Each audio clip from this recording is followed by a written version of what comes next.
Sai Ram dear Sai family.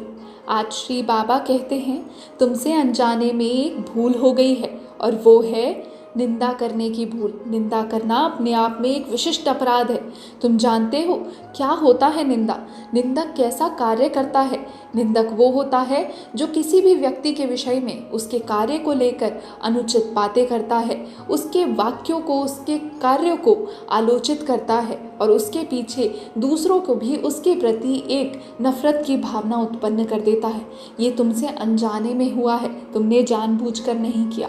देखो, मैं जानता हूँ मानवीय प्रवृत्ति है। यदि तुम्हें तकलीफ होती है, कोई तुम्हें तकलीफ देता है, तो निश्चित तौर पर तुम्हारा मन विचलित हो उठता है और तब तुम भी किसी से कहने पर मजबूर हो जाते हो कि इसने मेरे साथ बुरा किया, वो बुरा व्यक्ति है। वो कहना अनुचित नहीं है, लेकिन यदि तुम्हें वो कहना है तो संभल कर कहो। ऐसा कुछ ना हो जिससे तुम्हारे ऊपर अपराध बने। तुम जानते हो, जब कोई बुरा कार्य करता है तो उस पर पाप लगने वाला यदि निंदक पर आ जाता है, यदि वो निंदक उसकी बुराइयां उत्पन्न करता है, यदि उस निंदक उसके कार्य की आलोचना करता है। इसलिए इन पापों से बचो।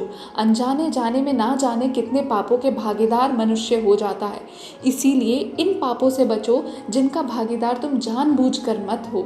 मैं तुम्हारी रक्षा करने के लिए बैठा हूँ, इसलिए तुम्हें इन पापों से मुक्त करना चाहता हूँ, इन सब से बचाना चाहता हूँ। अगर गलती हो जाए तो स्वीकार कर लेने में कोई बुराई नहीं है। यदि ऐसा हो जाए, मैं कहता हूँ तुमसे, तुम्हारे मन में किसी के प्रति कुछ भी आए तो अपने बाबा के सामने बोल दो, खुलकर बोल दो। यदि किसी से कहना भी है तो इस स्तर पर कहो कि उसके मन में उस इंसान के प्रति कोई नफरत उत्पन्न ना हो। तुम्हारे मन का भाव सिर्फ अपनी बात रखना हो, ना कि उसके विषय में बुराई उत्पन्न करना। इस बात को समझने का प्रयत्न करो। ओम साई राम।